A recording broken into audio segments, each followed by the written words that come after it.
Good morning, I'm Eric Wood, Deputy Athletics Director at UCF, and I'm here with Brian White from FAU, Eddie Nuñez from New Mexico. Welcome, gentlemen, to Orlando. How are you? Doing great. Thank you for having us. Good. Great, thank you. Yeah, thank you for being here. Welcome to Orlando again.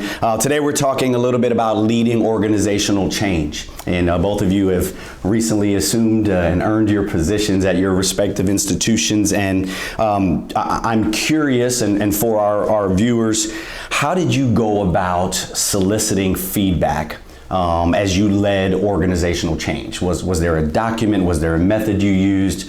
Let's talk a little bit about that. Brian, I'll start with you. Sure. I would say there was an intentional process, but there was also kind of a field component. The intentional process, you do what I think most ADs do when you enter a new job. You meet with all your senior staff, you meet with all your department heads, you meet with every head coach individually. And I was pretty intentional about note taking. You're doing a lot of listening, a lot of learning on the job, but you want to get a feel for everything in play. But you also you're going to meet with campus leadership, all the other VPs. Obviously, you get feedback from your president. But I think in addition, you're going to meet with deans, you're going to meet with external constituents, anybody that's really influenced by your department. You want to be very intentional about getting a feel for all components.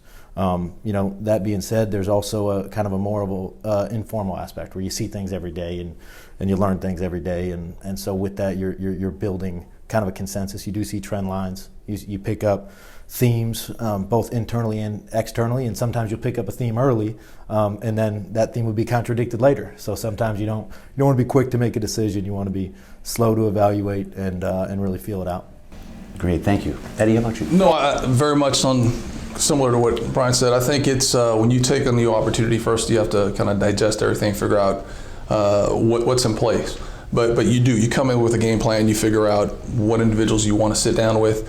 First and foremost, for me, it was my coaches. That first initial week and a half, I wanted to sit down with every one of them, trying to get an opportunity to sit down, understand, and then slowly, as it went on, trying to make sure that we hit everybody in the department. For me, it was a little bit more of a challenge just because dealing with a lot of other circumstances that were involved within our department. It took a little more time to meet with everybody that I wanted to. But it was definitely a planned approach in the beginning, and then ultimately you have to improvise and you have to make adjustments. But getting out in the community was very important for myself, for our institution, because UNM, similar to other institutions, you have to get out there and meet with your constituents. And I think I did 48 events in the first 60 days. I mean, it was one after another. And the reason I did it was as a listening tour. It was my opportunity to sit down, listen, ask questions, ask what we can do differently, and build that trust back with everybody else. So it's a two-pronged approach. You have the guiding principle. You come in, okay, this is what I want to do. These are the steps I need to hit. But then ultimately, you have to go with what your feel is and who you need to hit more so than others. Campus leaders, institutional, in-house. So I would tell you, we went in with a plan. But as everyone that has sat down in the seat or even taken over a new unit or new department, you come up with a plan, but you're going to have to adjust on dealing with the situations at hand. So we've all been to a number of conferences, and as you sit in your AD role, people are picking your brain on how to do things. What would you say to our viewers with the notion of those that say, well, I'm going to meet with everyone in the athletic department when I get there. I'm going to give them 15 minutes. How would you respond? Well, first of all, you're not going to have 15 minutes. Right. I would say you have to go in with an open mind. It's always good to be focused. It's always good to have a task at hand. But you have to understand that 15 minutes might be 30 minutes. And that 30 minutes, you might need to give them a lot more time because their area of expertise is something that's really critical about where you're going, how the department needs to move forward. So stay with the mentality of, hey, I want to try to hit everybody, because that was a goal, and probably Brian has the same. You want to hit everybody all the way down to the janitors, custodial, whomever is in the bottom or the top. You want to meet with everybody. Yeah. But the process is making sure everybody across the board knows that you're accessible, and that's at least something that I would push for every day. Yeah. Brian, you want to chime on that? Yeah, I would agree wholeheartedly, and I think it would be really difficult to sit down in your first 3 to 6 months individual meetings with everybody, and I had the same mindset coming in, and you do think about it, but then you got to prioritize. So for us, a lot like we've experienced in other schools, you're going to want to get out early on. So we spent a lot of time out of the office, and then you're going to have to prioritize internally. So we prioritize department heads, leadership, and head coaches. But that being said, you want your assistant coaches, you want everybody else to have a feel for you. So sometimes it's catching somebody in the hallway and asking about their family for 5 minutes. Right. Sometimes it's we've had lunches where we meet with, for instance, our training staff, and we'll have a lunch, and we'll have Chick-fil-A, and we'll talk about our favorite Christmas movies for 20 minutes. But it's it's just a way for us all to connect and get to know each other, so that they do feel like they have access, they do feel like they know you. But it may not be realistic, early on to have individual meetings with every member of the department. Great, thank you. Now, Brian, I know you had mentioned more of a field process. Were either of you taking notes that you followed up on later, and then we'll move on to our next question? Absolutely, and it would be way more than I even thought coming in, because I think especially, you're meeting with head coaches early on, and you might end up with 3 pages of notes, but it is interesting to see. Then you go down and look at those themes. I looked at them after the meetings, but then I also would look at them after I met with all the head coaches, and you're okay. This is a theme, and it does jog your memory pretty good. So you save it, and you remember it as you look for how you build that program. Ideally, every program there's a vision for what you need long term, and coaches, I think, are pretty quick to come in and explain that vision. But I love that. I think that's important to know, that they do have that on their mind, that they are competitive, and as all of our coaches are hyper competitive. So that to me is really exciting. It is. Okay. So we'll move on to the next question. There's research out there that suggests when you're leading organizational change, that you sort of tell people what to expect from you as the leader. In some ways, just to alleviate some fear, right? Speak to that. Is that a method or an approach that you took when leading your respective departments? Absolutely. I think it was, again, you have to understand your department, what you're getting into. And I think there's, every situation is a little different. And I think you're going to end up realizing that you're going to take a different approach for the most part to different groups that you're dealing with. But I will tell you that you have to kind of give them a baseline of what your expectations are. Everyone that I sat with understood, look, this is my expectations, this is what I'm looking for. But I also had an opportunity to listen to them and what they expected from me. Because as the leader of this department now, I want to know what their expectations are. And how do we work off each other? How do we be successful together? So yeah, we've taken different approaches. Some coaches, some staff members are a little bit different than others, and I'm fine with adjusting my methods to suit them, but the actual message is still the same always, and it's so that we can establish that culture that we're trying to establish within our department. Right. Same for you. There's fear, right? New leader, there's fear. How did you handle that? Absolutely, and I think early on you try to be self-aware and introspective, and I've been in 2 different departments where we had an AD change, where I was an associate AD under the change. So I've seen it twice. So I talked about that in my opening all-staff meeting. So there's a formal setting where you I think openly talk about change, but then there's also informal settings. You talk about it regularly in your executive staff meeting. You talk about it individually. I think there's certain people that that you need to connect with and make sure that they're keep a pulse on people, and you may informally pull somebody in that maybe doesn't report to you, but you want to make sure that they're in a good place and that they're getting good communication. So there's the informal, pull somebody in and connect with them. There's also the connecting with different individual departments where maybe this certain department has had significant change, so you're spending a little bit more time with that. So it's not necessarily a cookie cutter approach, but I do think it comes from intentionally from the all staff meeting. It comes from the departmental meetings, but it also comes individual and maybe more informal conversations about it. Just being open, transparent, making sure they understand expectations. So, how do you, is there a scorecard? Is there a point in the academic year where you sort of revisit what you stated upon your arrival to your respective campuses to say, here's where we are, here's what we said we were going to do, here's where we are? Is there a scorecard? Is there a time of the year? Is there a meeting? how do you keep the organization moving forward? I would say, I don't think there's a scorecard per se, but at some point you understand when that change needs to start being implemented, when that right sizing of the department or kind of putting everything in place needs to occur. For me, it was after my first year. My first year, we had a lot of challenges, a lot of opportunities that were presenting themselves from every direction. So I took that information that I had gathered from my first initial meetings with everybody and reassessed it after the first year, made sure that, not just meeting with coaches, individuals, that their goals were being attained, and the challenge that we looked at in the beginning of my first year, were they still in place? So for myself, it was first year. And I looked back on where I started and where I was today and where we needed to be. And now, after that first year, now is when my department is understanding that we've got to take that next step forward. We've started bit by bit. Now we've really got to make that big push. All right, got it. Thank you. You know, I break it down, I look at it, it's different for every sport program, and to me it's different for every department. You know, there's some, when we talk about a scorecard, I think of, you know, tangible results. For me, there's some areas that are much easier to look at it that way. You know, externally, we look at our fundraising numbers every day. We look at our ticket revenue numbers every day. We have a daily tracker. So that would be more of a scorecard you can see. You know, marketing, you look at your impression numbers. But there's other areas that are harder to, you know, put a scorecard per se on.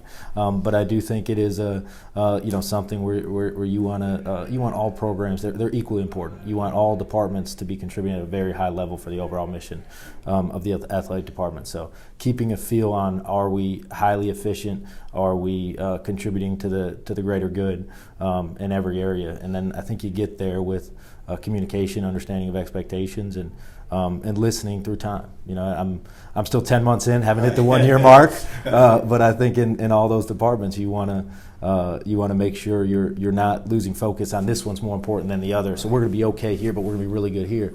You want to be really, really good, and I think every sport program and every department. So if you're constantly looking at that and then communicating what that means. Really good may mean we want, yes, there's the results piece. Let's look at fundraising. There's the results, really good. We want to raise more money. But how are we going to get there? We're going to have more meetings. So we track weekly meetings per development officer. And it might be different in compliance, and it might be different in the business office, but making sure that you have communication with the department head or with the head coach on what expectations are and what it means to be really good. I want to add, though, from an efficiency standpoint, departments like ours and the Group of Five, that we do have other challenges that the Power Five don't. Being efficient and being able to assess that on a day-to-day basis is important, because for me, and I know very similar to probably Brian, you're having to look at how you can be most efficient in your department with your staff, with your coaches, with the units. So really important that you can channel that and actually make an opportunity to see how we're getting better every day. Right. So this question is it's on the spot a little bit. Don't need to go in depth. To strategic plan or not to strategic plan? Not what yours is, but to strategic plan or not to strategic plan? We are in the middle of our strategic planning process, so we chose to strategic plan. Yes, we're hoping to finish in mid-March, and we're hoping internally, and we're hoping to make something public in mid-April. So this is very important for us, and we're looking at a 5-year window, but we feel it appropriate. We've involved. We have a pretty robust steering committee, and we've involved a lot of internal and external constituents, and I think it was definitely the right thing for FAU at this time. Thank you, Eddie. From my standpoint, it's a yes and no. My first year, as much as I wanted to get that strategic report and kind of start doing all the planning necessary, it just wasn't in the cards. Yep. So we are now starting that process, because that window of they had a 5-year plan that was in place that had 2 years remaining. We're reassessing it, looking at what we can do, what changes are different. So in the beginning, I didn't have that opportunity to be able to say, okay, let me spend the time and the effort. It was more so circle the wagons, get our people in place. But now that we've got some things in place, now it's time to make that change. So it definitely has to be a critical part of your department. Also making sure that you're aligned with that strategic plan with your university. It's mission and strategic plan. So they're going through theirs here in the next year. It'll be an opportunity to really work together in conjunction with each other. So both of you mentioned how important it is to be intertwined with your campus and your overall university mission. What is the position on campus that unquestionably you need in your corner to move, to lead through organizational change and to move your brand forward? I think that one's easy. I don't know if it's same for him, but I'm going to start off. There you go. I was about to say. President and Chancellor. Well, now you can go after that. Man, you had a softball. I was going to hit it first. Assuming that's a given, outside of that position, what's the position on campus unquestionably you need in your corner to move? You know, for me, I don't want to dodge the question, but I think all the other VPs, you know, outside of the president, are extremely important. You know, if we make a decision in marketing, that affects our VP for communications, and vice versa. You know, I mean, I think, and that's the case in advancement, that's the case in facilities, that's the case in compliance. So we are heavily aligned with our university, heavily integrated. And our president, Dr. Kelly, has kind of set it up that way, and I think it's hugely beneficial. But we have to have the support of all the other VPs, and it's depending on the area, but it's critically important. Yeah, I would second that again. You know, being involved with all the VPs, everything from the CFO to the marketing, the provost. I think making sure that there's an understanding of what my vision is, what their vision is. Make sure when we're talking about things that we feel comfortable with each other to be able to put things on the table that need to be discussed. So being aligned is very important, and it's something that we at the University of New Mexico want to make sure that we do every day. And then lastly, I'll add this because I think it's very important, is your faculty senate president, making sure the faculty is involved, because again, as we're going through, every institution is probably in a major challenge financially, so making sure that we're aligned with our faculty, letting them know that we're all in this together. This is a village approach, not just a silo approach. That's important for us. Okay. Again, we're here with Brian White, Athletics Director at FAU, Eddie Nuñez, Athletics Director at New Mexico, talking about leading organizational change. So same question inside the house, okay? So what position within your athletics department do you unquestionably need to move, or positions, to move your brand and your mission forward? I'll start with you, Brian. Sure. You know, I think again, you know, I think it is your direct reports. It's your senior staff. I don't think that there's an area that's more important than another. You know, I mean, I think if you're highly successful in fundraising, but you don't have a great compliance office, and then all of a sudden you're not going to be highly successful in fundraising because you're going to have an issue. So I think they're all interconnected. I think it is your senior staff and your head coaches. You know, again, it's hard to have success as an administration if you're not having success with your head coaches. So I think that they're all hugely important and critical to your success. Eddie? Yeah, your leadership team is really the nuts and bolts of what you're trying to do. They're taking your message really and helping it every day. So, you know, leadership helps create that culture. I look at my leadership team as one of those that have to help me get that culture that we're trying to assess here. So there really isn't one that's more important from my perspective. It's more so they all have to understand what we're trying to do, how we're trying to accomplish it. I will add two different groups, I guess you would say, is our student group, our leader within our student athletic advisory group. That is very critical for me because I want to make sure that they're involved in a lot of our staff meetings as well. And then second to that is our FAR. You know, those two are really the voices that can be heard from our department outside of my direct employees. So I want to make sure that everybody that can help us get that messaging out and how we're trying to move forward is going to be extremely important for me. Excellent.